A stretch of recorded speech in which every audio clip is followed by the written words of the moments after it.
Well, it's been an interesting day. So I decided I was going to try to get some brake fluid, get some pressure going in the system, and finally started building some pressure in the system and had a failure right here. It was leaking all over. And I've replaced one of these before, and here I am doing a second one, and it's just not going that well, and it's a difficult spot to be in with the body on the car to try to mess around with this stuff. Otherwise, it's been going okay.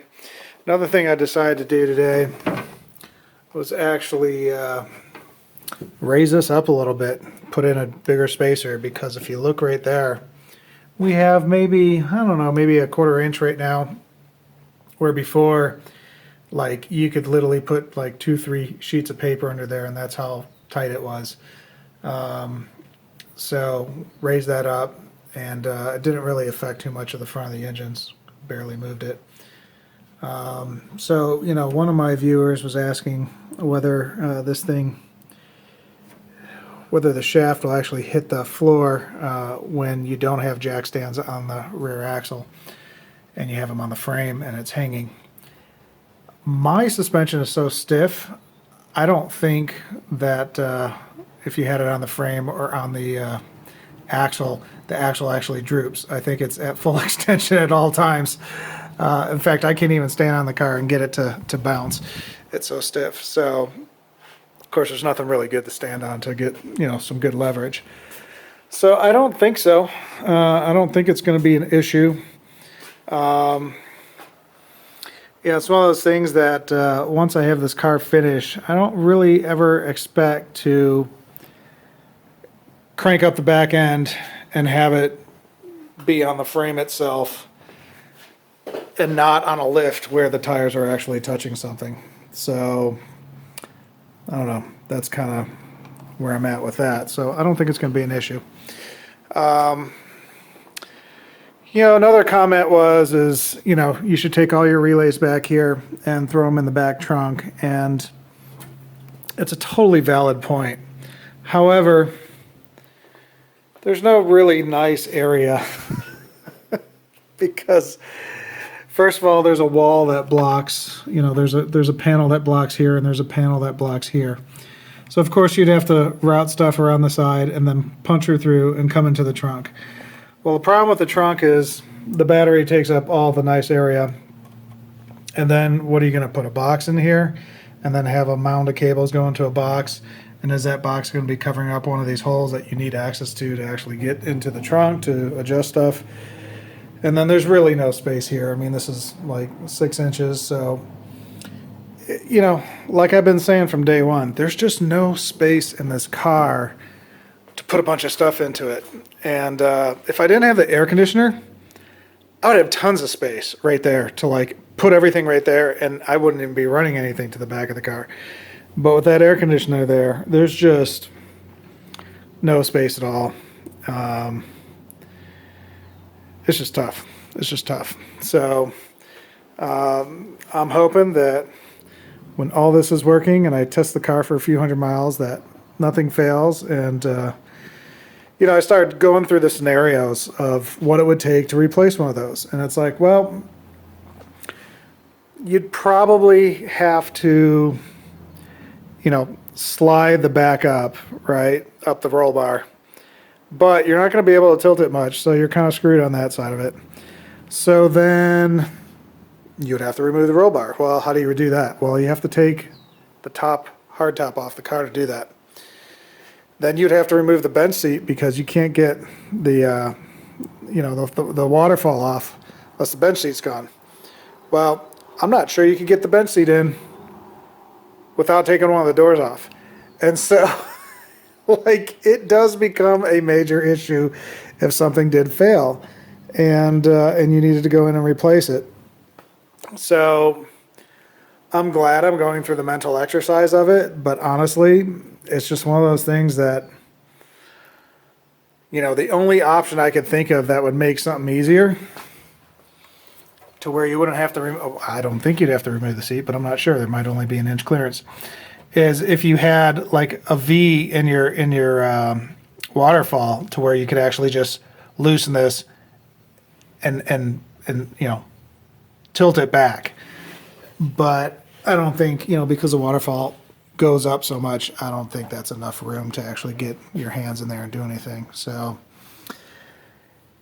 yeah, that's kind of a screw job.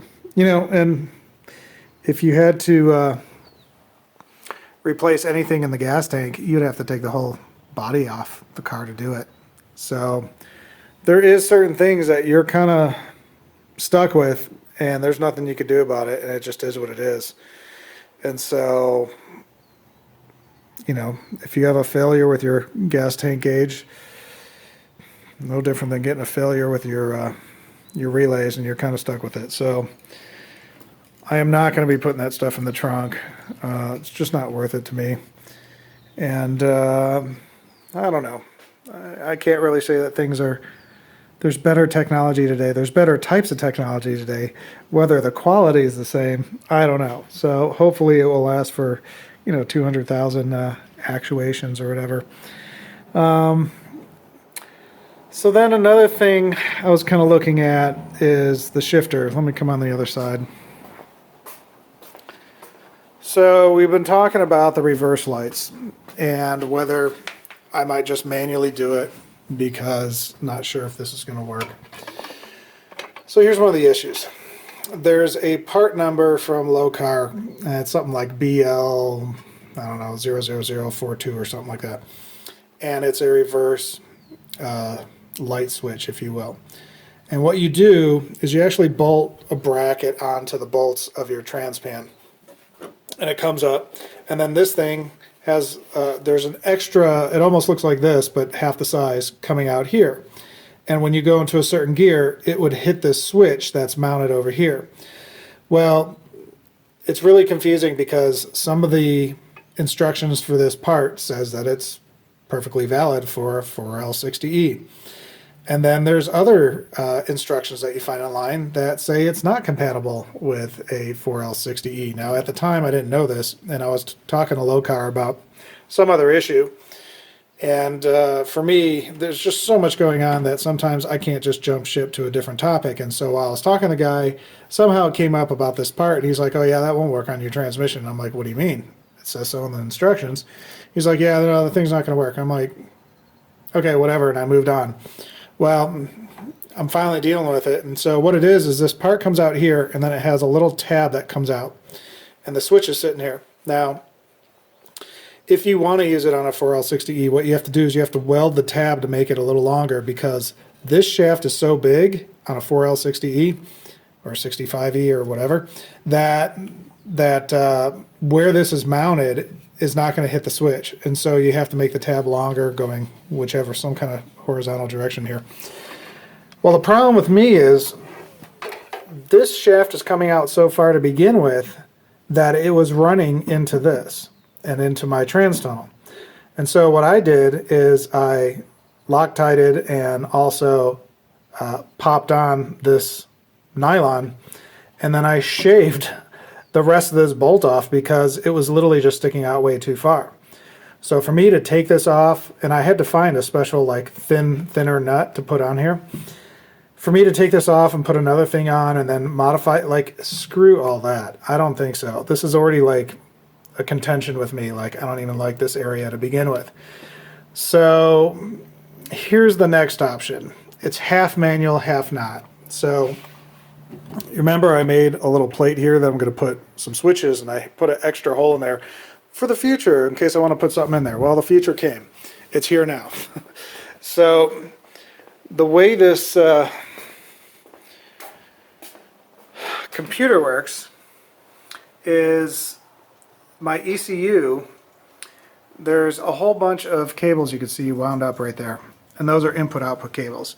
And you could actually program your ECU to do a few things. And so what I'm going to have to do is have a momentary switch that throws a ground, and the ground is used as a trigger for the ECU input to say, hey, we got a trigger, what do we want to do with it? Then I'm going to use another wire as an output. Well, they call it an output, but And then what does that do? Well, when I trigger that momentary as an input, it's going to actually throw the output to a ground. Well, what's connected to that?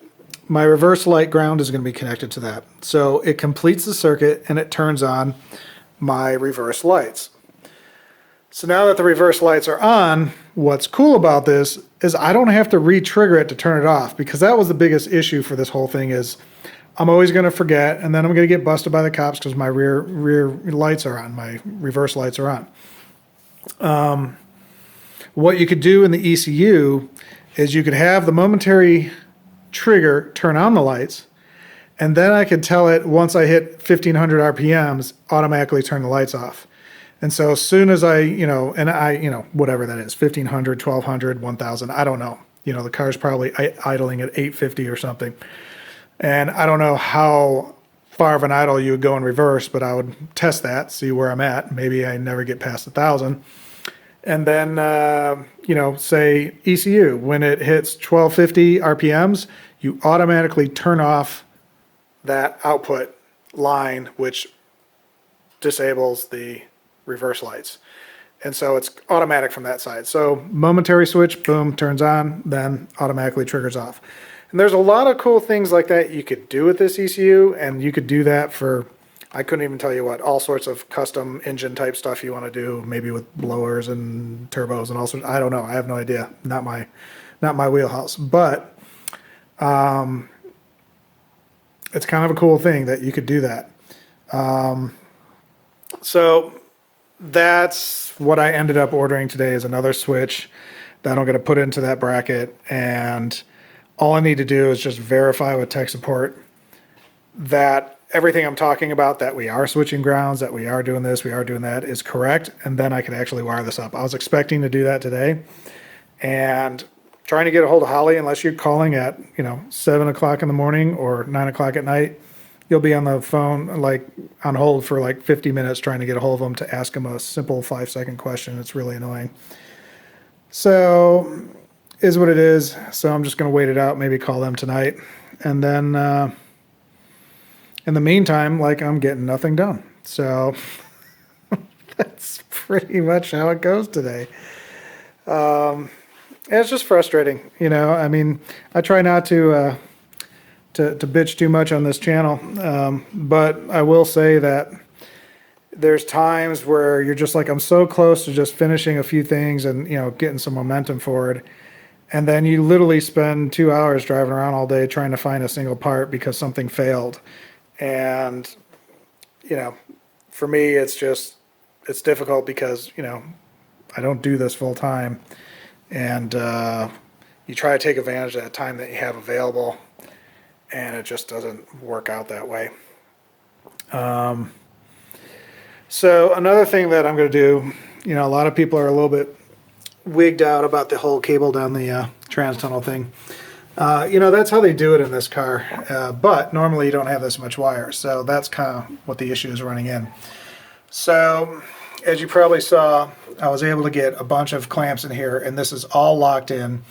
And, just because this is a little bit of sharp edge, I made sure that the plastic was on this side and not some of the other ones. And then I just threw a bead of silicone in here just as an extra little cushion.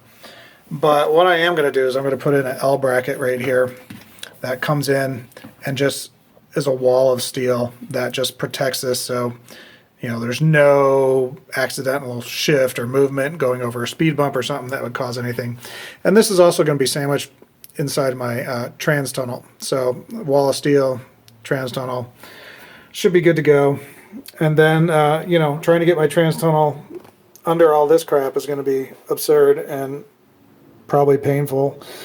And I'm not looking forward to it, but it is what it is, and we will get there. Now, because I'm adding that switch, it's causing me to modify this now. So what is kind of cool is I'm going to move down my light switch here, and then I'm going to put in the, well, hold on. Yeah. Okay, so I was wrong before about using the switch on the other panel. I'm putting it in here. So this light goes here, and then I'm going to put the momentary for reverse light up here. which will kind of symmetrically make it match this side. So actually not a bad thing. That'll be cool. So another good reason to never go order anything until you got stuff like, 100% flushed out or you're there. And so, I built this console, I don't know, 6 months, 8 months, year ago. I don't remember the wood part of the console. And I had this all mocked up, and then I ended up changing these switches, and then now I'm changing another switch. And so I'm glad that I just been sitting on this and not ordering. You can see that this is kind of ready to go. I might have to change these brackets out. I'm not too, or maybe put some bumpers or something in here that I don't know if I'm going to permanently mount these. I think I might just leave them loose and scissor them in and then tighten them. So that's another thing that we'll see as time goes on. I was going to go ahead and throw some gauges in here and actually wire up this side of it, but after being all distraught about getting nothing else accomplished, it's like, what's the point? I'm just not into it right now. So that's kind of where we're at. I wish, I'll show you the list. I made a list. Got to get the shifter reverse switch, which that's changed. Install metal pieces with, panel bond. That's possibly changed. I could install the courtesy lights. Just not interested right now. Reverse brake lights, that's still part of what's going on up here. Install the back wall, drive shaft tunnel, wire channel tunnel. So I am on the verge of installing this wall right here and getting that permanently in. And you have to put that wall in first before you put this part in to go over the tunnel. But I really need to get this metal bracket that I want to put in there first. But I'm pretty close to putting that in. Once I seal that in, we are really kind of close to kind of sealing up this whole inside and kind of moving forward on that. So, but you can kind of see that here I come in with a list that I think I'm going to knock out at least 3 or 4 of these things, and just everything's changed. It's just totally changed. And then I got a whole nother list that's not until the body's off, so I can't do anything until the body's off. So I was talking to my buddy Greg about, how to fire this thing up electronically and go through the system without causing havoc or being worried that, something weird's going on. And he was like, you pull all your fuses before you start. And then he goes, you turn stuff on and you only insert one fuse at a time and you work on that section only and just verify everything's working and then work on to the next thing. And I was like, that's a brilliant idea. So that's something that I was hoping to do this weekend, but I don't think it's going to happen. And, but great idea. And so I do need to also mount my door poppers, which I think I'm going to take advantage of this little slot right here and just use a clamp that clamps it in and hopefully clears this and clears the door panel. My door poppers are pretty big. They're huge. I mean, I don't know what that is, 3 inches wide? I mean, it's pretty wide. So I don't know. I might have to mount them somewhere deep or something, but even that, the window's still going to come down, hit it. So they make some other ones that look kind of plasticky, which I kind of like the beef of this, but I don't know. Whatever fits and whatever works. So, but yeah, other than that, I talked to the place that helped me do all the engine work. They're like LS specialists, and I was doing a lot of research on what to put in your Corvette engine and stuff like that, because this is basically a Corvette engine at this point. And what kind of oil you want to do during break-in, what kind of radiator fluid we want to use. And on the Corvette stuff, there's all sorts of different things, like you only want to use this certain type of oil, or 040, or whatever, a bunch of different stuff. And it's real simple. You want to use regular non-synthetic oil during break-in. And I believe it was a little bit heavier. I think it was like 1040 is what you want to use. And then you want to use that for, I don't know, 400 miles, let's say. And then change that all out and then put your Mobil 1 synthetic in. And then for this, when you start the engine, you might as well just do all water, because if something blows or whatever's going on when you're first starting, you didn't just get green crap or orange or red crap all over the place. But after that, they were like, just run the regular green. You don't have to worry about all the other stuff and special colors and, seals and all that kind of stuff that they all talk about with these other things like DEX or whatever it's called. So obviously I'm not an expert on this stuff, but I talk to the experts and I let them tell me what to do. And that's good enough for me, because again, I'm not racing this thing. I'm just a street guy. Street Rod Jim. It's in the name. So stick to the street, make it powerful but not too crazy, which I missed the boat on that. This is going to be crazy. It's going to be way over the top for the weight of this car. But I really enjoyed rebuilding this engine and, putting this mid-rise in and everything. If you want something that you don't need the special hood for and you don't have this coming too far into the front, getting interaction here, you could go with a Sniper, and the Sniper is probably lower than this right here. In fact, it might even be lower than the valve covers, if I'm not mistaken. It's a lot lower. So, and it's a lot cheaper than this too. So a little less horsepower out of it, but I mean, not that much. So, so that's an option. So pretty much I'm just rambling at this point, but I feel better that I'm accomplishing something by talking than I am, throwing stuff at the wall right now. So in any case, that's what I have to say.